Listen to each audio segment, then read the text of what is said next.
Hi, everyone. Welcome back to the Ivory Tower Boiler Room. This is Dr. Andrew Rimby, joined with Mary DiPipi. Hi, Mary. Hello, everyone. I said to Mary, I wanted to release a year in review episode because we are technically on a 2 week break, but when I saw her in South Jersey in a really cute town called Haddonfield. We had coffee. She met my boyfriend. And I said, you know what, Mary, let's just jump on a podcast episode because we wanted to wish you all a happy new year. It's almost 2024, so we have a few days. And I wanted to just recap with you, Mary, some of the highlights of 2023 because we had so much hmm in the Ivory Tower Boiler Room. Oh my gosh, I know. It is insane sometimes when I look back, like from the year and just be like, oh, so that's how many episodes I did this year. Like, insane. Insane. Exactly. And Mary and I are about to go to Philadelphia. So on January 5th, we are going to the Modern Language Association, one of the largest, it is the largest English and literary studies conferences. So I can't wait for us to be representing Ivory Tower Boiler Room, talking about LGBTQ plus voices and true crime and TV and film culture and analyses and how it connects with the university because all of this came from when I was a PhD student at Stony Brook, and I Mhm. won a fellowship from Public Humanities New York and decided to, during the pandemic, pivot into the podcast space. So that's why we're here today. It's been more than 3 years, three and a half Mhm. years. Um, so that's that journey. And I can't wait because we're going to be giving out our bookmarks and Mary's going to, be right there by my side. And it means so Mhm. much to me. So if you're going to be at MLA, make sure you stop in the Digital Innovation Room on Friday between 9 to 12. We'll be there Mhm. in the Philly Convention Center, which is a great place. And I don't think I've ever actually been in it. So Me uh, either. I know. So we're gonna have, and we live right by Philly. So it's easy for us. And I do want to make an announcement, which is Mary knows, but I really have loved Long Island. I've been there for 9 years. And I feel like that chapter's come to an end just because I get to be virtual, which is beautiful. Um, and once you start working from home and you're not around your friends and family, which I have a lot of friends there. So, I know who you are. There's a lot of friends, but when you're not by your family, it does make it tough knowing that it's a 3.5 hour trip and it's always like a vacation or you have to try to plan it. And I love the Philly area and I love being in Jersey between Philly and New York City and the shore. So I think I'm moving back to South Jersey. I'll keep everyone posted. And I know Mary is excited probably that I'll get to see her more. Mhm. Mm. So Oh, of that's some big course. news. But for those of you who are on Long Island, don't worry, I'm not moving right away. So I think this is going to be my last summer on the island. So we're going to have to make it a smash. And I will always be back on Long Island couch surfing because I'll get to consult with businesses there. So, you know, I know Long Island now really well, the way, Mary told me. She's like, Andrew, you know where to go. You're going to be Mhm. okay.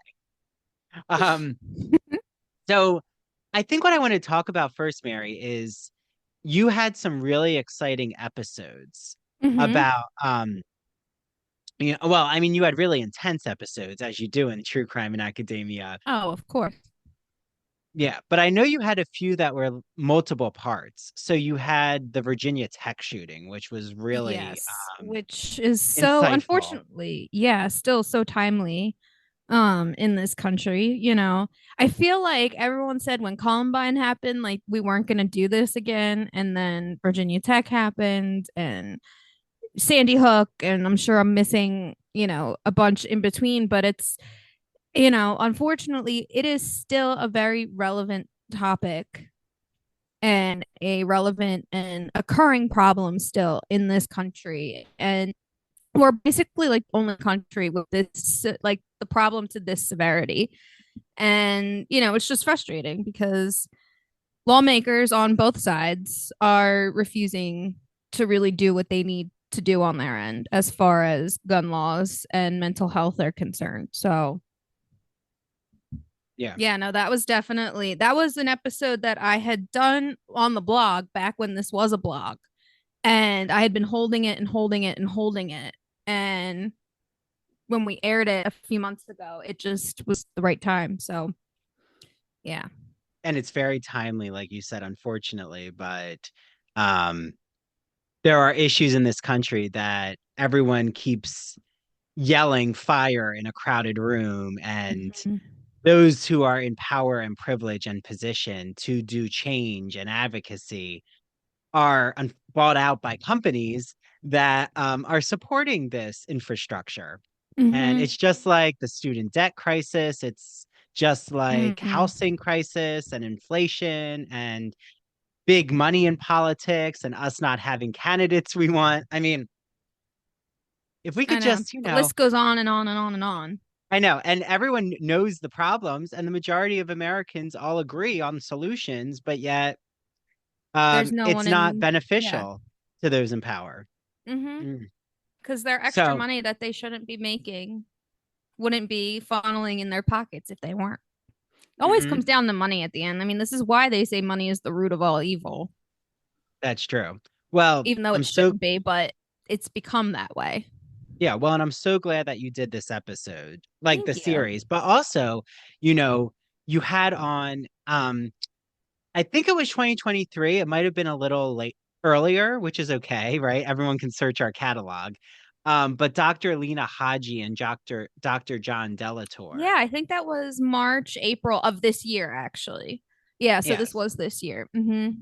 And do you want to let everyone know like what that conversation was about? Because it was really exciting to like hear this forensic analysis and Hmm. discovery because, right, Dr. John Delator is a forensic Both scientist. of them are. Both of Both them. Okay. Dr. Lena Haji and Dr. John Delator are both forensic psychologists who actually work in like completely different areas in some respects.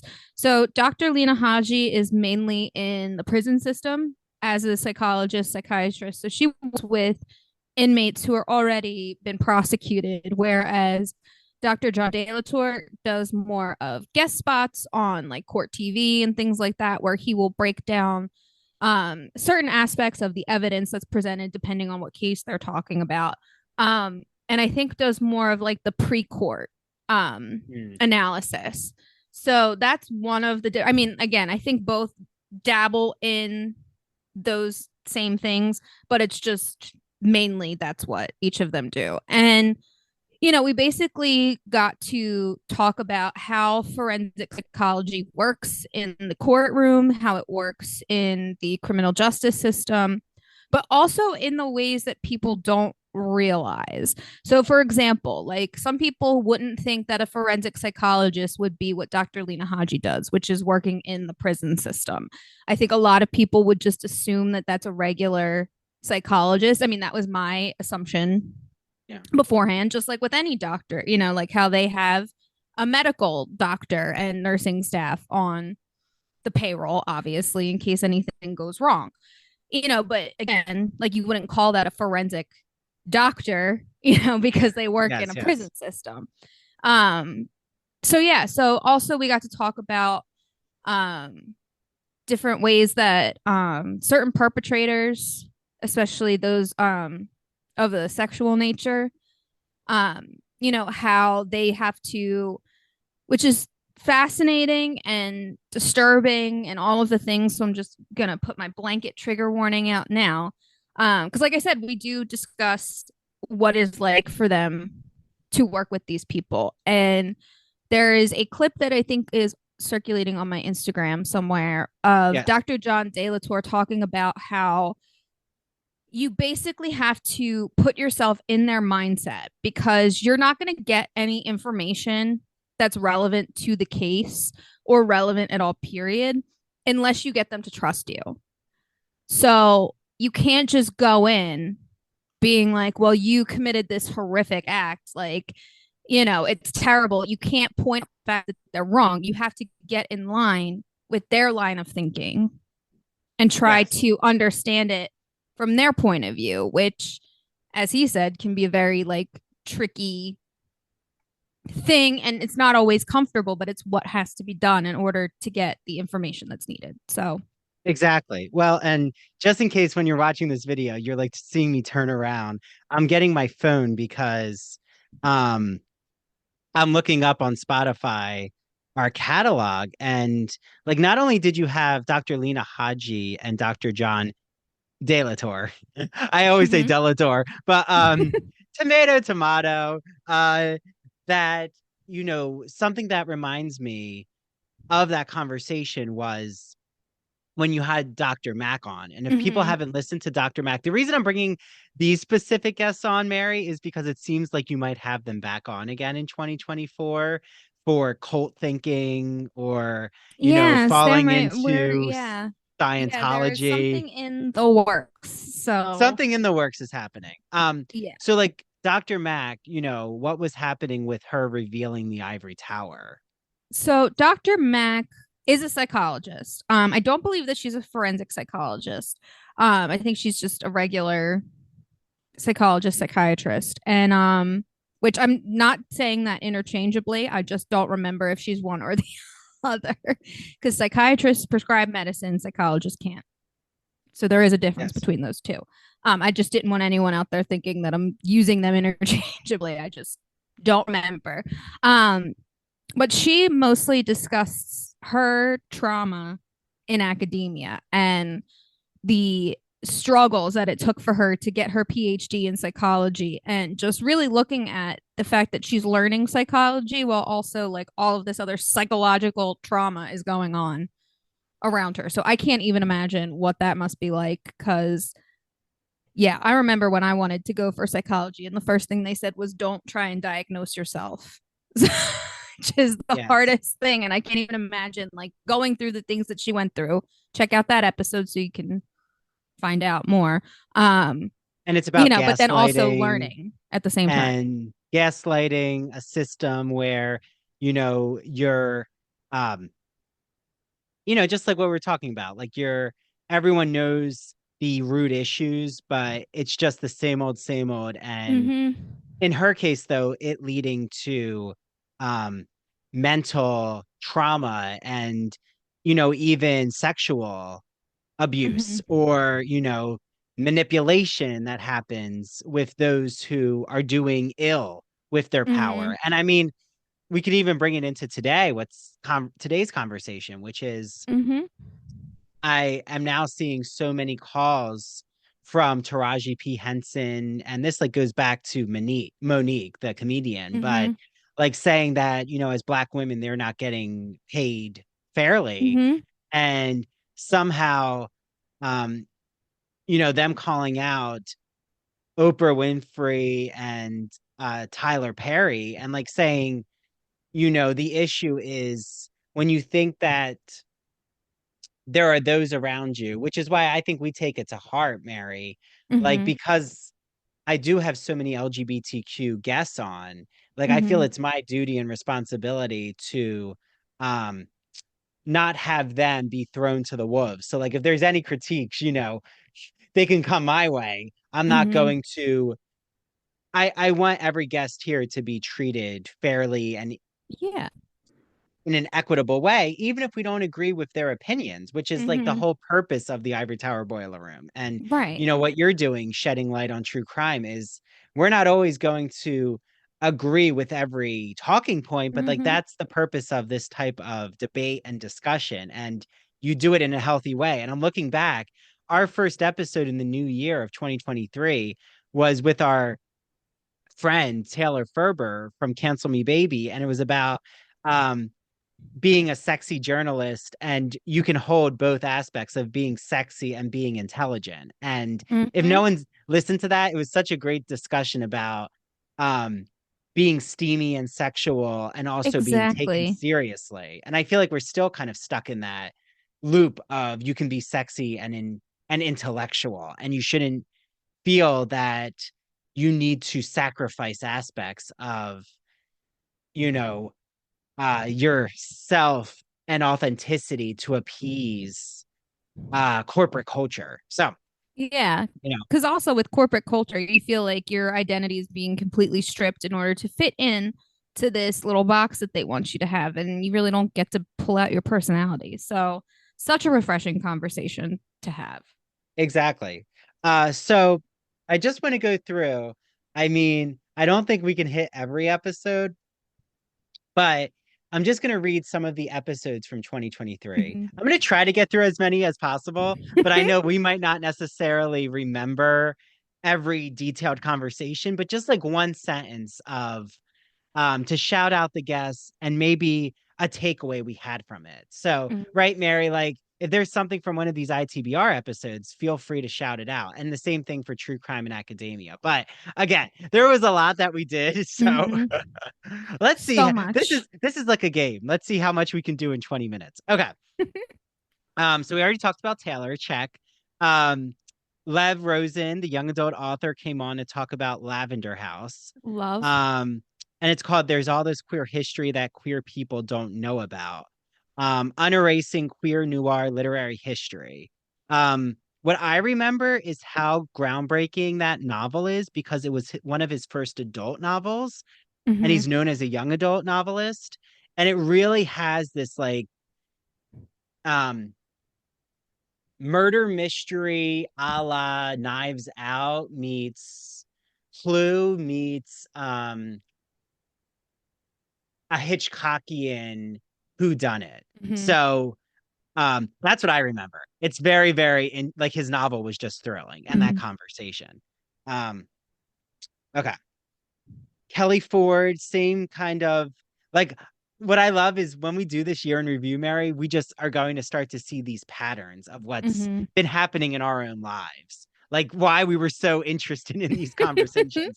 When your character confesses to murder, oh, this was Kelly Ford's Real Bad Things. And not only is she from Arkansas as a queer female writer, which I thought was fascinating, Mm-hmm. for her to bring that experience, but also her character confesses to murder in the first chapter.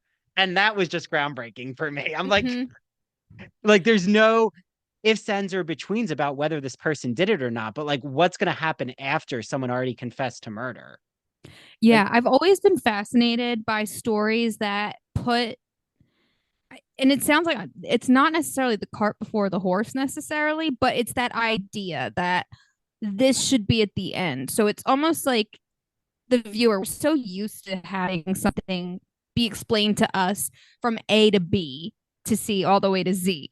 Now, this yes. one's going from Z to Y to X all the way up, to A. So, I just think it's always interesting and jarring when they do that, but I think it adds more. I feel like some people think maybe it takes away, but I think it adds more. Yeah, well, and you're right. It's going against the climactic narrative conceit, like how a Mm-hmm. novel, when right, you have an MFA, Mary, like Mm-hmm. everything you're taught not to do, which is to give everything, to give the spoilers Mm-hmm. up front. So an amazing episode. Mm-hmm. The history of the lobotomy. Do you remember that, Oh Mary? yes. Oh yes. It's a very, very that was a Patreon episode. So on the actual Spotify, Apple catalog, you will only get a couple minutes of it. But yeah, the history of just mental illness and and trying to understand it and is just beyond. But I think one of the most horrific treatments to come out of all of this was the lobotomy. Some people might say electric shock therapy, but actually that's still used today. Pretty sure the lobotomy is not, or at least it's been modified to be safer. So, and more precise. Yes. Yes. And our one sentences might be run-on sentences, but don't judge us, everyone. Uh the murder of Anita Kutzton? Knutson? Yes. Yeah. Oh, man. No, I always try to remember, like, I always know the names, but then I sometimes forget the stories behind them. But I do remember her, sort of. Oh, I'll And read I the just come up description. to it. Mm-hmm. It Thank says you. this week we are discussing a once cold case that has recently turned red hot. We are diving into the murder of Minot State University freshman. Um, Yes. and there were all these recent what I love about Mary's true Mm-hmm. crime episodes is you always include articles at the end in our show notes. Hmm. So like make I sure always if show my you're not, work. I yeah, hate make math, sure if but you I will don't always see show her, my work. yeah, if you don't know that Mary has all these sources, now you know, and you can like deep dive one of these episodes with Mary. Yeah, I'm not just But pulling okay, things out of my ass. I am really deep yeah. diving research. And there's a lot of like recent Dateline um I think, articles that you had about it, and it was in mhm. North Dakota. Yeah, and I think this one had like a something with DNA was involved. Like Mm. basically someone I think he was like related to almost like the Golden State Killer did one of those like 23andMe type of things and realized that this DNA matched an old cold case of poor Anita Coodston. So, Well, so listen for more.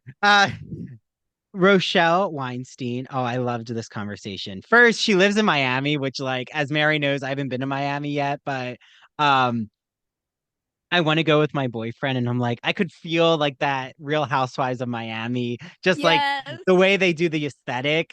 I could feel it when I Miami was hot, talking hot. with Rochelle, like the brightness and cheeriness. But yeah, Rochelle is known as a women's literature writer, but like what I got from our conversation is that when you're considered a romance writer, it can pigeonhole you really as only writing for women. And from what I gathered with Rochelle and what we talked about is how much of her novel writing is not just amplifying women's lives, which it is, but how realistic romance is as a genre. So, I always like to defy the boundaries of what it means to Mm-hmm. be pigeonholed as a writer. So, listen to that. Rochelle was awesome. And she has a new book out too. So make sure you look up Rochelle Weinstein. Oh, Dr. Jake Newsome, yes. Um, talked about the pink triangle being used in concentration camps. And I mean, I feel like if ever we're in need of knowledge about the Holocaust, we really need to learn more about um, the aspects of those who were also queer, who were persecuted in the concentration camps and who were disabled and who didn't politically agree with the Nazi party. They were then silenced and, put Mm-hmm. away and murdered. I mean, it's awful. And the Mm-hmm. Jewish community, of course. Of course. So Dr. Jake Newsome, uh, talked about how the pink triangle though was taken back by the queer community and now is even seen in gay bars. So that was an Mm. interesting conversation. Zach Topping um, is an army veteran, and he wrote a war novel um, called Wake of War, and it's dystopian. And he also like Mary did this amazing journey with me of it doesn't happen a lot, but myself as a civilian, and he's an army veteran, and he answered all the questions I had about misconceptions we have in the Mm-hmm. public as what it means to be a patriot and being a veteran, and like how so many veterans now are in need of medical and mental health Mm-hmm. treatment and they're not getting it. And he also answered like my um, gay male fantasy questions, which I had to get to them, Gotta have that. Gotta have that. This is also before I had a boyfriend, everyone. So there is an arc before I had a boyfriend and after I have a boyfriend. And also Let's see before if I you got notice. yes, and also before I got my PhD and then after I got my PhD. Yeah. Um, oh, the Night Stalker. Do you remember the Night Stalker, Mary? Yes, that is a Richard Ramirez. That was a Patreon episode. So if you are a patron, if you're not a patron, then you should become one so you can listen to that because he's a big one. A lot of people know about him. Yes, yes. And then Andrea Del Vesco was your Death in the Dorm series. Oh, it Yeah. was So the actually, ABC Hulu uh-huh. show. Yes. Yeah. So for the next couple of episodes, I did that whole Death in the Dorm series, and went over all of those cases. So for those of you, I mean, please don't come for me, Hulu, but if you don't have it and want to watch it or can't find it, you can listen to my episodes and get the information there. Um, and I also give you the episode number. So if you're looking for a specific one or if you want to learn more about one and watch it, Just check. I'll give you the episode numbers are in the show notes. Oh, good. Oh, and then someone you're all going to hear from soon is Dr. Jeffrey Weinstock, who is a pop culture and a Gothic scholar, specifically 19th century. He's coming back on, everyone, to talk about the fall of the House of Usher. So get Yeah, ready. yeah. If you haven't seen the fall of the House of Usher, please watch it. What are you And I doing? have like, yeah, and I have a friend of mine who's a creative writer, James, coming on with him. So we've already recorded it. I know it's exciting. And that's the thing, Mary. Like when I have all these episodes recorded, I just can't wait to release them because I know how exciting the conversations are. But I also have to do my job and hold things, so I'm not in panic mode. Okay. But yeah, he talked about like the horror, gothic literature, pop culture. If you're a Rocky Horror Picture Show fan, he talks a lot about Mm. his love of the Rocky Horror Show. So that was a good one. Yeah, like Mary said, the rest are her episodes were Death in the Dorm. So, I'll go back to you, Mary, after the Death in the Dorm series. Of course. Then we were joined with Auntie E, Ebony K. Williams, JD. Um, Ebony talked about being on the Real Housewives of New York. What was it like being the first Black housewife in New York? Now she has a TV judge show. So congratulations, Ebony. Whoop, whoop. Ebony, I always love reaching out to her. She's a mentor of mine. Just a vanguard of media. I don't know how else to encapsulate her brilliance, but she's She's a brilliant. queen. She is a Like a queen. true She's not only queen. an auntie, she's Queen Ebony. Yes. Um, so that was a great conversation. Oh, then Carrie the musical. There's a lot of Carrie the Love. musical love this year. So Eric, who did the Carrie musical master cut on YouTube, which is free, so Mhm. you could watch it. And then I had the author, of a Carrie the Musical book. So we'll get to that when it comes up, but that happened this fall. Death in the Dorm. Okay. Um, Men having sex with men in 19th century England. That was very spicy with the scholar Dr. Chuck Upchurch. He talked about Spicy, spicy. sodomy laws. Very spicy, Mary. Um, yep, more Carrie love. Oh, wait, Jesus had a bulge. That was about Love. that. Yes, Love. that quote came from Dr. Dominic Janes, who is also a 19th century scholar. You're going to sense a theme, everyone. But he talked about like visual art and illustrations, and there's like artists in the 19th century who draw Jesus with a bulge, and it's like very interesting. Yeah. Um, but if you're a fashion lover, we talk a lot about queer fashion. Mm. Oh, then you talked about Rodney Alcala, Alcala. the dating game killer, which is a Patreon Yeah. episode. He's another bigger one. I wouldn't say he's as big as Richard Ramirez, but a lot of people do know him.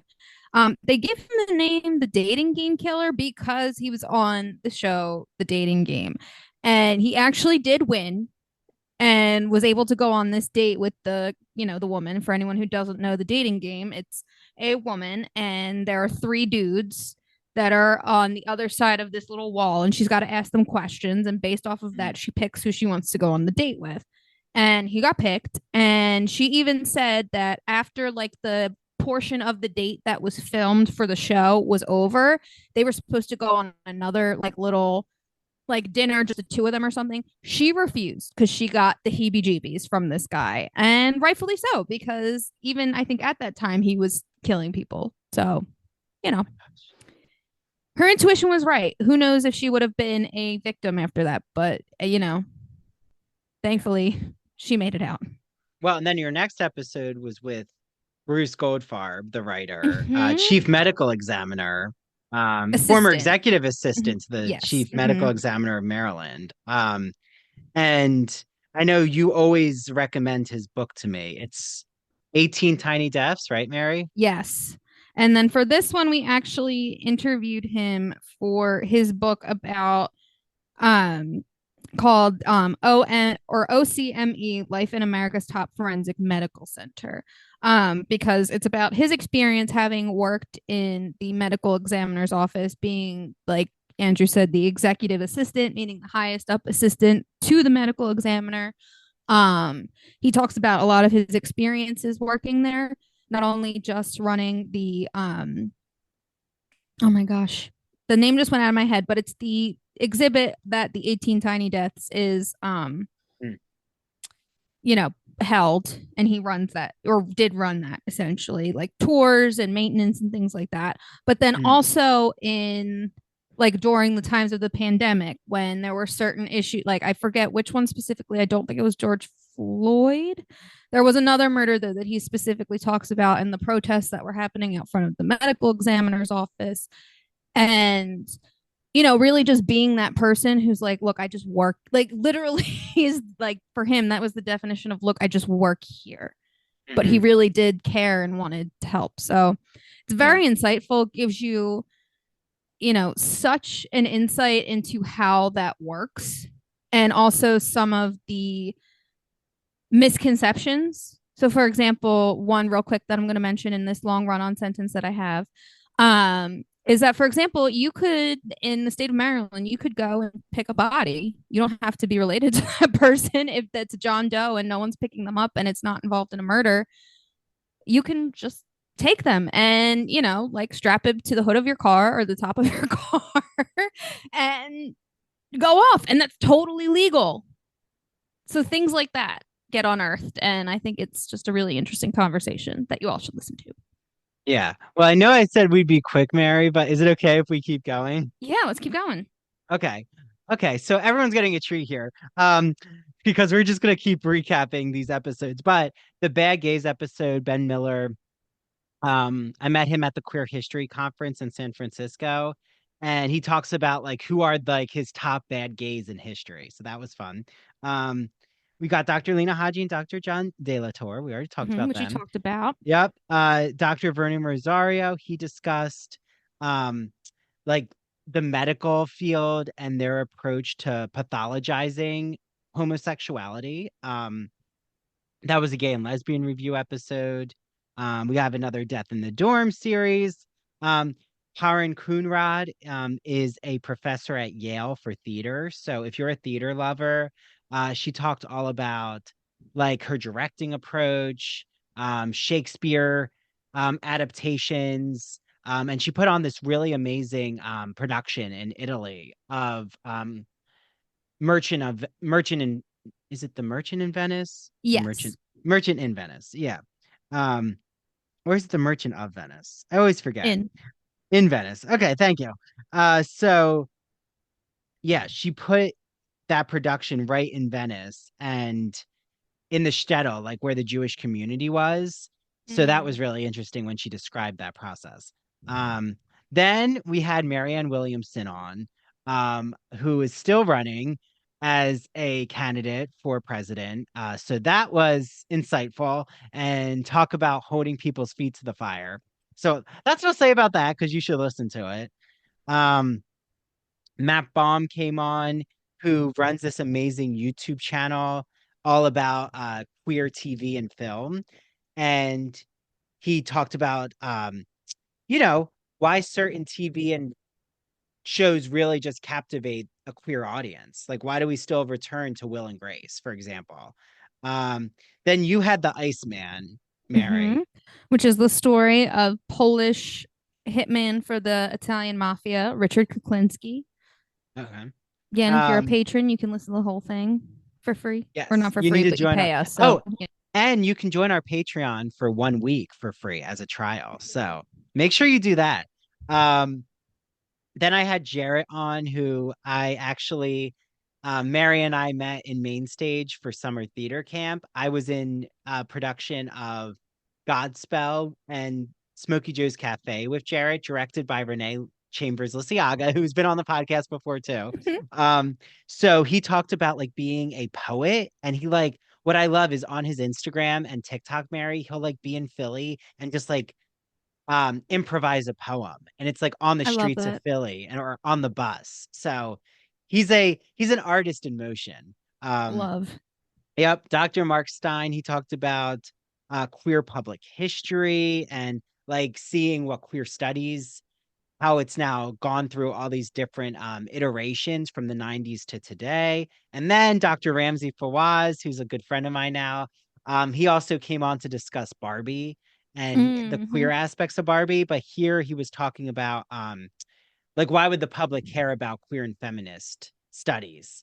Um, Yep. Okay. So then Mary had an episode. Oh, yes, I remember. This was one that took place in India. Yes, the Uh murder of Nikit Kumar. Yeah, sadly, it was a younger child, not super young, but like not in college. They called that level of education college. There was a whole cast that that there's not supposed to be segregated or you know um discriminated against for, but this child technically was and was beaten to death by his teacher. Thankfully, he was able to survive a little bit, but sadly, he did die in the hospital because of these injuries. So it's a sad well, one. I mean, changing they're the all topic. sad, let's be honest. Yeah, well, Everyone changing dies the in mine. So, yeah, no, everyone like almost dies in your episodes. Well, someone who sadly has passed away, but the legend Madeline Kahn, I had William V. Madison yes. on who wrote her bio. And, if you're Madeline Kahn, like if you've even just seen her in Clue, which almost everyone has, or Blazing Saddles, she there's so much to her life that he dug into. So that was fascinating. Um, what is it like being gay in the deep south? That was the next episode with Eric Solomon and Marty Paget, who both have their PhD and they're good friends of mine. And then Mary had the murder of Gravel. Gravel. Oh, Gravel from Salem State University. She was a Mm-hmm. computer science major. Yeah, she Ooh, went missing and her body was found a few days later on not like the side of the road, but a couple workmen found her body not too far from the one main road there, and it sadly went cold, but then recently, it's another recent one where thankfully advances in technology and things like that were able to help put a suspect in custody. yeah. Well, and then like jumping through, I had another theater conversation with Michael Kushner, who like has been a Broadway like in producing and as a photographer. So that was really interesting. My Policeman, which has Harry Styles in the movie. If you haven't seen it, it's Mm-hmm. excellent. I had the author of My Policeman on with the author Beth Ann Roberts, and one of our interns from the spring was on that episode, Andrea. So loved Yeah. that Andrea came on that show. She's a Harry Styles stan. Um, and then there was the Estee Lauder story about Fifth Avenue Glamour Girl, like how Estee Lauder built her brand from the department store up. So Mm-hmm. that was with Renee Rosen, who she's now working on a novel about the founder of Barbie, Ruth Handler, which I think is actually going to come out soon. So, and then Mary had more Patreon episodes about the murders of Lacey and Connor Peterson. Um, Connor Peterson is the unborn child that Lacey was carrying. If there's another name that might ring a bell for this case, it might be Scott Peterson because everyone knows that one. So, I mean, Dean Cain played him in a Lifetime film. We know. oh my God. Well, and then you had the Darius Miles case. Yes, and that is from my recollection, I do remember a little bit. It seemed that there was some sort of issue with someone named Jamia Harris who sadly was murdered and it's just one of those you make a rash decision and Darius Miles now has to face the consequences of his actions. And, it's a shame because not only did Jamia Harris lose their life, but also you have Darius Miles, who was a junior and a star forward, I believe, on the University of Alabama's basketball team. So you have someone who did have promise and make this terrible decision, and then thus ending someone else's life who knows what they could have done in the world. So, It's awful. you know, it's all Yeah, horrible. but it should, yeah, you covered a lot of the ethics and morality around that. So, Mm-hmm. you know, the next two were musical or not musical, but theater, New York City based ones. I had Christina Durarte, who is known as an actor's director. Like she's an actress, but like approaches her directing just knowing that psychological insight of how an actor would want to be directed. And we talked a lot about method acting since she trained at the Mm-hmm. actor studio, which is actually where Marilyn Monroe trained. Yeah, yeah.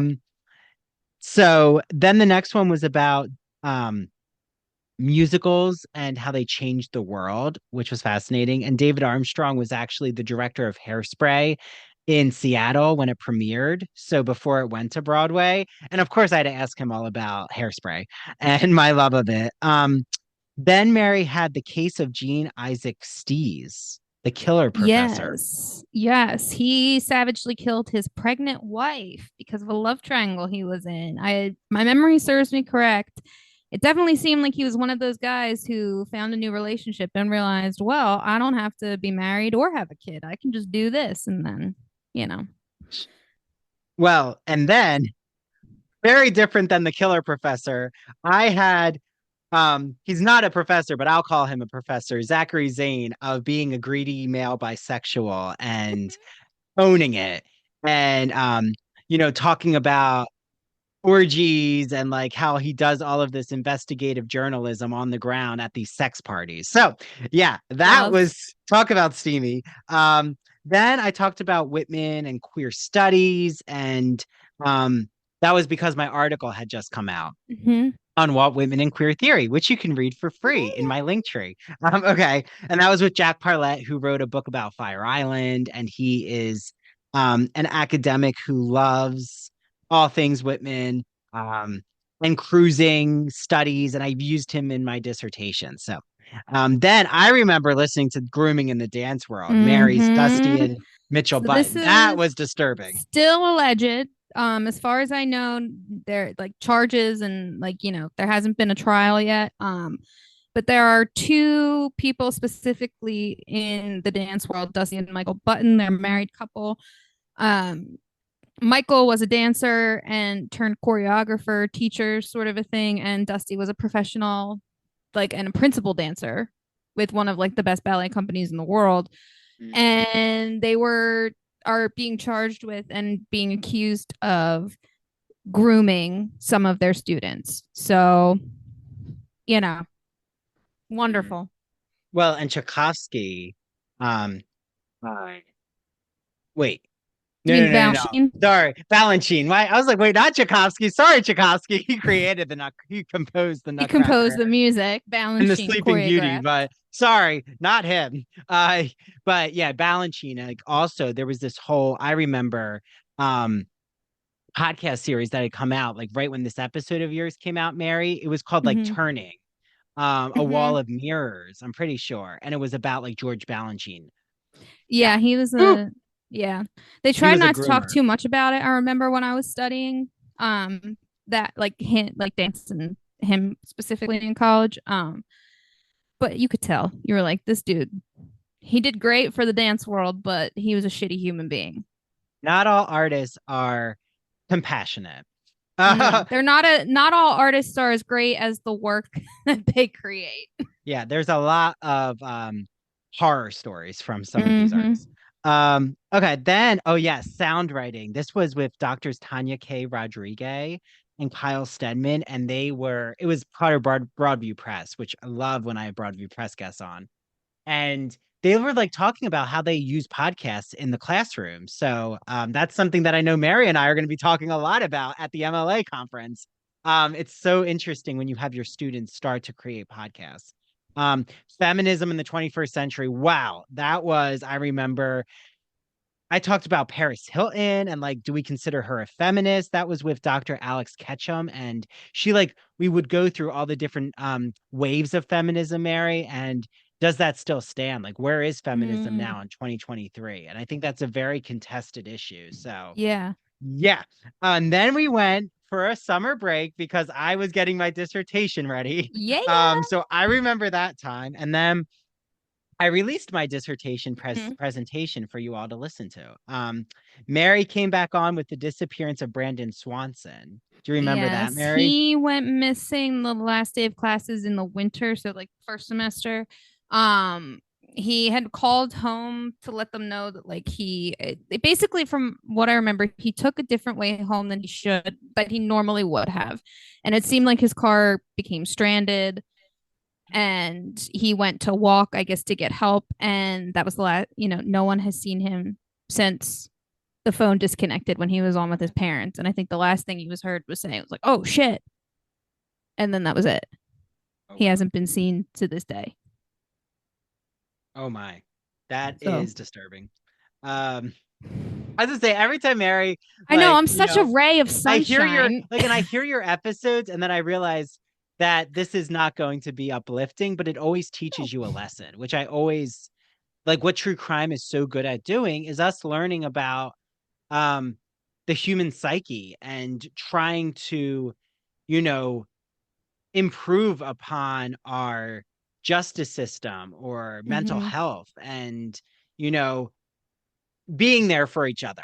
We Mm-hmm. need to come together. Yeah. Okay. And then I had Tom Cruise, the novelist of The New Life, and it's a historical fiction novel about John Addington Symonds, who created the term homosexuality with Havelock Ellis. And Mm. I quote him a lot in my dissertation. And then I just remember there's this line where he says in the novel, poem was Whitman's word for a man's cock. And I spent a lot of time dissecting that in the episode. Um, Love. and then you If had, that is true, yeah, I love that for him.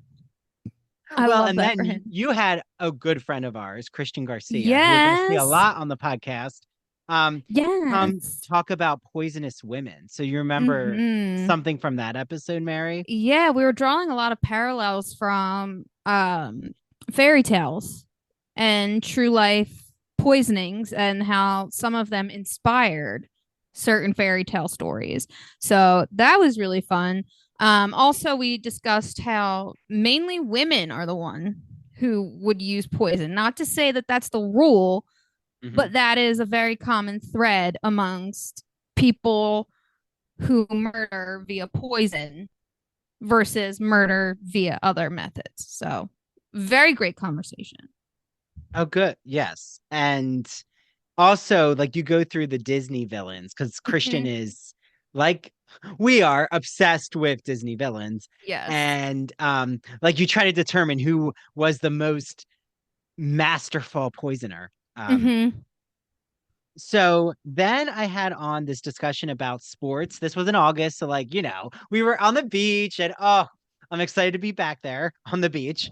And it was about like the roots of athletic culture, which goes back to ancient Greece. And it's like this whole discussion about how the philosophers, like it was this mind body connection. So that was fascinating. Then I remember this because of the real life Scream Mm-hmm. connection. You had the murder of Casey Joe Stoddard. Yes, poor Casey Joe Stoddard was house sitting for family at the time, and two friends of, well, acquaintances, I guess, friends of her boyfriend, not really sure. Not the boyfriend had anything to do with it, but because I know people ask. But these two Yeah. friends had just seen Scream. One of them seemed to be more obsessed with it than the other. The other one kind of seemed like a tag along, but together they were collectively obsessed and decided that they were going to kill Cassie via Scream style. So, and it's Mm, unfortunate because she did everything right. She heard the strange noise coming from the basement and she didn't go in the basement. She should have survived, in my yeah. opinion, if we're playing by horror film rules. But So, unfortunately, yeah, um, they were impatient. horror movies don't mimic real life Yeah, scenarios.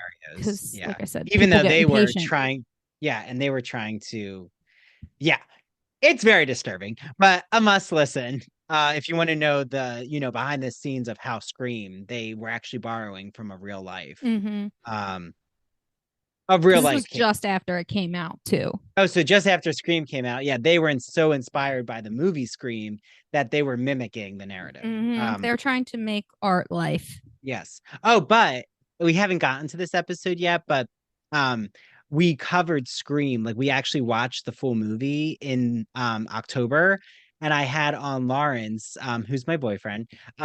We talked about how the movie Scream was actually based off of a murder too. So Mm-hmm. okay. Then I had on the golden age of gay pornography, looking at like all these different movies that had come out.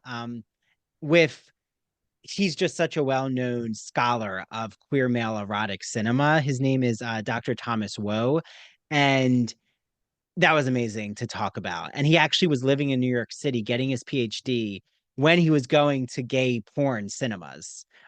So yeah, try to like remember, like think about Mary what that would have looked like. in the 1970s was fascinating. Um, and then I got my birth chart read by my friend Sarah Slotnick. That was very fun. If you want to get your birth chart read, you should check her out.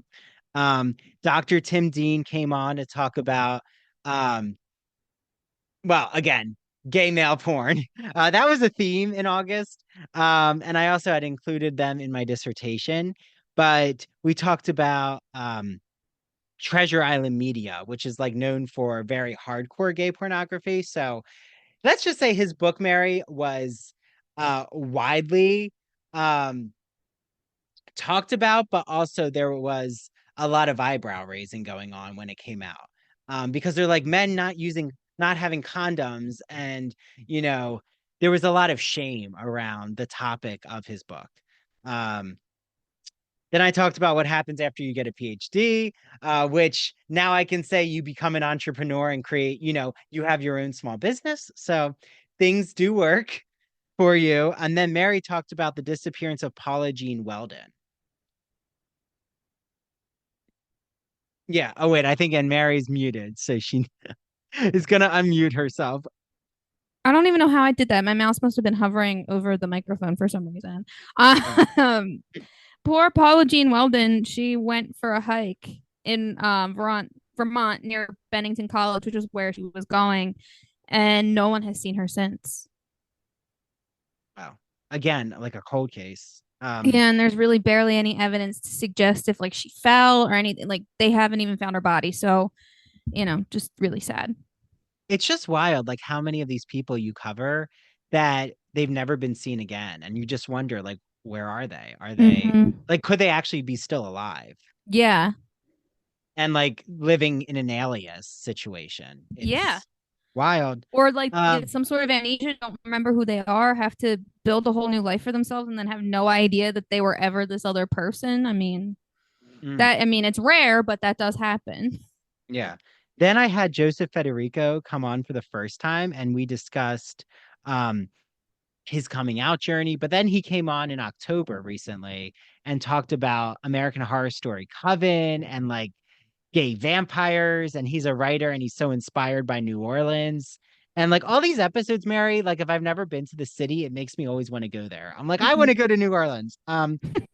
Then you talked about Mary, the murder of Mark Kilroy, who it was a cult murder. So that kind of like ties Yes. into cult thinking. Yeah, he was on vacation with some friends. They got separated. They thought he left, went back to the hotel. He was taken by the local cult. I forget the exact name of it, and they sacrificed him. So Oh my gosh. Well, my it's next pretty graphic. episode, So, be careful with yeah, my that one. next episode was with writer Stuart Barnes from Australia.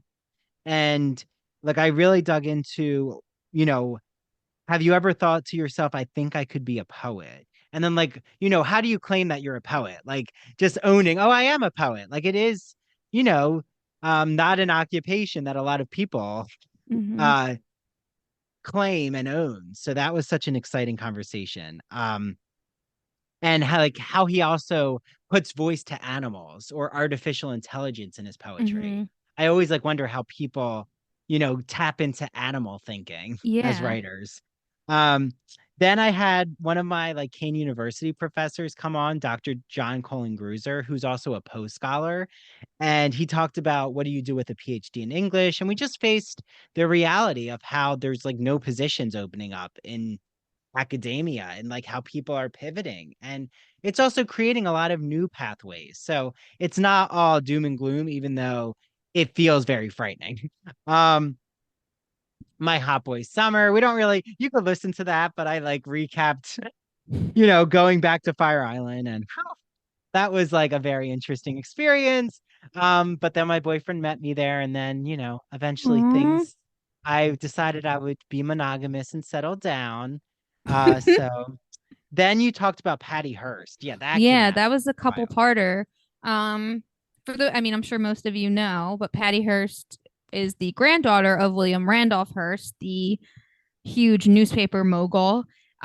She was kidnapped by a terrorist organization, a very small one. Not that that makes it any better, but not like it wasn't dealing with ISIS, is what I'm trying to say. Um, but she had been kidnapped and, had been tortured and assaulted and eventually, which what sometimes happens, is that she started adopting their beliefs more as a way of survival. And then it eventually became her way of life. And she wound up becoming involved in one of their attacks. So it was a very controversial case because at the time, the notion of Stockholm syndrome hadn't, like, that term hadn't even been coined yet. They had just, like, that actual incident in Stockholm had just occurred, like, Mm. recently within this time frame.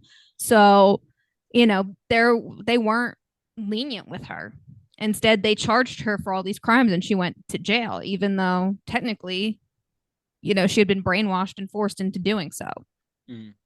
Well, and interestingly, my episode that came out right after that was 22 years it had been since 9/11.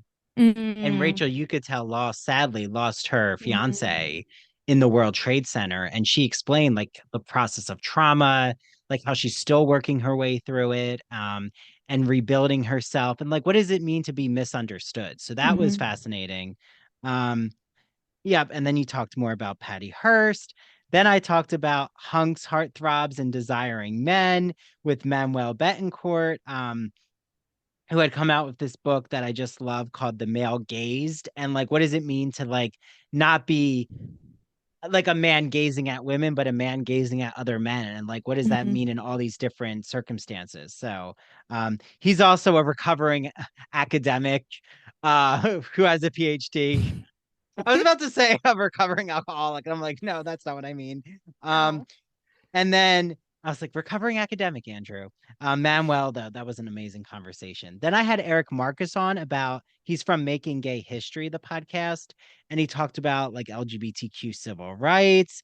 Then I had Dr. Andrew Lear on from the Gay and Lesbian Review, who talked about ancient Greek society, male love, like from ancient Greek society to the current day. Um, and then um, I had another Carrie the Musical episode, and that was with Chris Adams, who has the podcast Out for Blood, and he just wrote this whole cultural history of Carrie the Musical. We talked a lot about Stephen King and the movie version because Betty Buckley, who is a friend of the show, hi Betty, she was in the movie version as the gym teacher, and then she was the mother in Carrie the Musical on Broadway. So then we started our ITBR rewatches series with Queer as Folk. So Christian was the first guest on that. So if you haven't listened to all the Queer as Folk episodes, you should and watch the show. Mm-hmm. Then Mary had the murder of Betty Shanks. Oh, Yes, this is Australia. There's an Australia Australia's. connection. There Yeah, we it's go. their most notorious unsolved murder. Sadly, Betty was walking home at night from hanging out with friends and she was attacked and murdered. Like, literally not that far from her house too, which just sucks. And of course, she was considered missing and then they found her and sadly they still don't know who did it. Oh God. Well, then I had a discussion about is the Barbie movie feminist with Sheena Rubino, who is a doula. She's trained as a doula and is a yogi. And that was just interesting to like get her take on the womb theory. Yeah, she kept talking about womb theory and like how gynecology appears at the end. So that happened. Then I had an Australian writer, another one, Nigel Featherstone, who talked about queer men writing with their cocks. And I don't mean like physically writing with their cocks, which That could would be like be that. quite Remember impressive. there was like the puppetry of the penis people. It wasn't like that. Um, so that was a really great conversation. My mom came on for the first time to talk about A Haunting in Venice, which spoiler alert, we're not rewatching again. So but it was a good, she was very honest in her critique of it. So you should listen. Sarah Fraser came on to talk about the writer's strike, which now thankfully they reached a resolution. Bethany Frankel's Reality Reckoning, which is still going on. Mary talked about the disappearance of Mara Murray, who is still Yeah. missing after Yes, 19 years. she's still missing. Similar to Brandon, it was wintertime. She got into a car accident. Her car went off a ditch. Two people who live nearby did see it happen and called the police. One actually went to help her, but then, um, and offered more help, but then was like, hold on, let me go call. By the time the police showed up, she was missing and just gone, disappeared. And they still haven't found her. Hmm. Well, then I had Samya Krishnamurthy on to talk about hip hop and fashion and like why would Anna Wintour now embrace um Kanye West's line. I mean, now she's not embracing Kanye West with his controversies, but she did at one time. Then P. Diddy, how has Kim Kardashian always been at the Met Gala? So that was really fun. Um, Matt Scalarod came on to the Queer as Folk podcast. Um, and he has this show called I Love Gay Today. So that was a great conversation. Are You the Gay Best Friend? I remember doing this whole game with Nicholas Di Domizio, who wrote that novel, and like talked about the clueless gay best friend and Degrassi. Um, Loved that conversation. Then Aaron Hamburger came on to talk about how he found his photo of his grandmother in male drag, and like that caused this impetus for writing Hotel Cuba about Jewish immigration.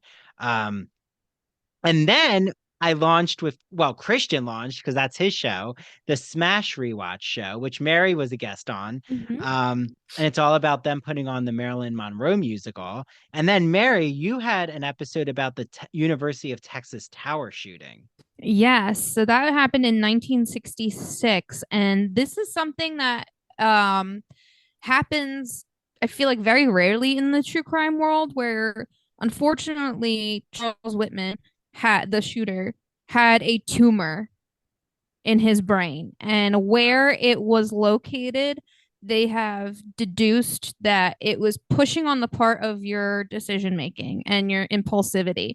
So they truly believe that this tumor is what caused him to go out and commit this mass shooting back in 1966. And it's just overall just sad because even from the, it's not like it just happened one day. Like he knew something was wrong and he kept trying to get help. And unfortunately, in 1966, they just didn't have the resources like we do today. Mm. Well, then there was the Scream rewatch, which I talked about. Then I had on Sage Catugno, who they just wrote this graphic novel called The Glass Scientist, and it's all inspired by Jekyll and Hyde. So our first graphic novelist came on the show, and we talked about Victorian Gothic monsters and reviewed the movie Talk to Me, which if you haven't seen Talk to Me, and I keep telling Mary she needs to And see now it, I but need to oh my see it. God, it was wild. One of the most like horrifying movies I've seen. Um, Aaron Wallace came on to the Queer as Folk show. Then Mary came on with Lindsay, the housewife historian. We love Hmm? Lindsay. And we talked all about like the Real Housewife shows and just our honest opinions. Um, and then Mary came back on with Janine from the Soapbox and why, and we talked about The Conjuring, The Exorcist. Um, yeah, that was just so the demonic Great one. possession was fascinating. Mm-hmm. Um, yeah, our Halloween was on fire. Just Exactly. like I love doing this because I'm like, wow, like you said, we covered a lot of topics. There's so Um, much. Joseph Federico came back to do the vampires and witches in New Orleans. Um, the Smash show continues. It's still going on. Then, like Mary talked about, the Virginia Tech shooting discussion happened. Um, Lindsay came back on to talk about Salt Lake City and Orange County Real Housewives. Dr. Ann Sophie Anderson, my friend, talked about becoming an entrepreneur and being a creative person and like not buying into imposter syndrome. Joe Nasta, who's a poet, came on the Queer as Folk show. Um, we talked about Reality Reckoning with um, my friend. I had on Ronnie Jr. and I talked about BravoCon. So that was really enjoyable. Then I had on BJ Irons to talk about gay Greek mythology, Fire Island, Desperate Housewives. Um, Mary came on the Smash Show. Then a friend of mine, Ariana Pesky, is that? I think that's how you say her last name. Um, I always just call her Ariana, but she came on to talk about fitness and health advice because she's a fitness trainer and an influencer. She's coming back on to do a New Year's resolution show. So, Mm, should we buy into New that'll be Year's good. resolutions? How do we actually like form healthy habits? Don't set yourself up for failure. My calendar just came off to remind me about a spin class tonight, so that's very fitting.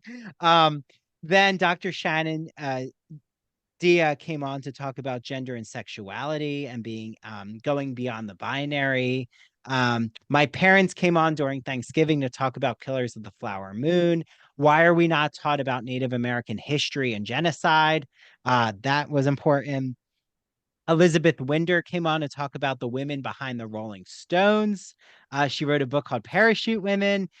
My friend Kevin Gadzelinski came on to talk about Queer as Folk. This was a lot. Mm-hmm.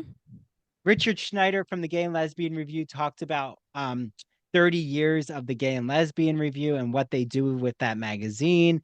Rashid Newson, who's the producer um, behind Bel Air, came on to talk about his novel, My Government Means to Kill Me, about young gay Black men and political and social reckoning.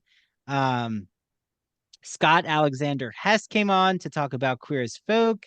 And I went to his book signing with my parents, and that's when they actually met my boyfriend, Lawrence Mary. Mm. So it all happened with Scott Alexander Hess's Aw. book signing of A Season in Delhi. Then you came on to talk about the murder of Kaylee Sawyer. Yes, she was murdered by a campus security guard. Um, so that actually, her murder led to a lot of bunch of new laws that made sure that anyone in a security guard's position, especially in a school campus situation, that the vetting process would be a lot better than what it was because this guy had priors and he was allowed to be a kid. Like not just like, oh, he stole something, but like he had like domestic violence cases and things like that. So Like, why is he a school security exactly, like there's guard? no reason. Yeah. That reminds me, you might have to look into this, Mary, but I'm pretty sure my parents said that when they were at Drexel in the 80s, there was a similar situation. He was like a maintenance employee who murdered Mm, a college student. I'm gonna have to look at that. You might have to look into that. Yeah. Um, See, everyone, this is how Mary and I come up with ideas. We're just like you're in like our brainstorming workshop. But then I had on Dr. Andrew Israel Ross, and he talked about Marie Antoinette pornography. Mhm.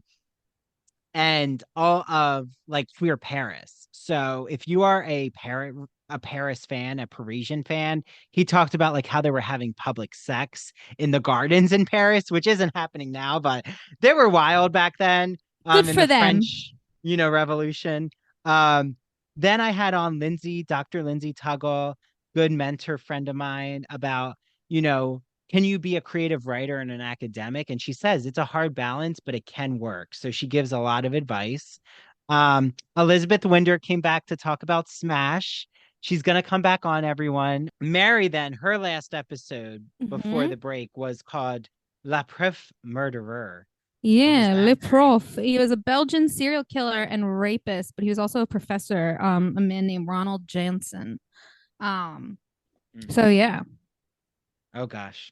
Um, and then I had on Lucy and Childs to talk about queer youth in literature, which is like a very hard um to juggle those discussions. I talked about like how queer youth in literature, we talked about their representation. Mary, I'm sure you remember that novel called A Child Called It.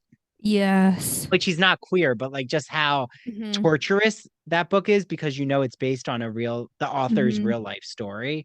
Um, then Melissa Giberson came on to talk about coming out as a lesbian in her late 40s, and she never really was interested in women before that. And Mm. people are fascinated. They're like, "Well, how did you not know you were into women?" And she said, "It just wasn't, there was a woman who fell into my life who I just fell in love with and realized that I desired women more than men, even though she was married to a man and had children." So that Hmm. was just to see her journey and talk to Hmm. her about it was fascinating. And then our last episode was with Travis Roundtree, who came on my Queer as Folk show. So yeah, that is everything we talked about in 2023, Mary. We did That it. is Oh our my year in God. review. Holy shit.